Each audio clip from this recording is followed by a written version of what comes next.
In this video, I'll be showing you how to transfer contacts from Android phone to iPhone, and it's an easy sync tutorial. But anyways, getting into it, what you want to go ahead and do firstly is go over to your settings application. Now, once you're here, go ahead and swipe down and you're eventually going to find Google as one of the options. It might be a bit higher for you though, depending on your phone.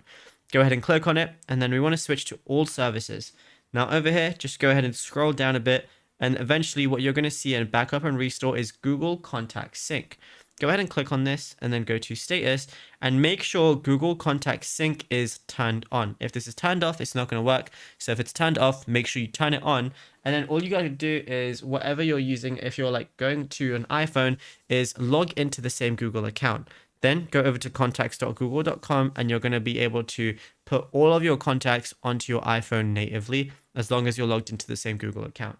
Now, if you found this video helpful, be sure to drop a like and subscribe. And also be sure to check out all our other tutorials that we've been posting on the channel as well, because there is a lot to go through and you might find something that you didn't know about yet.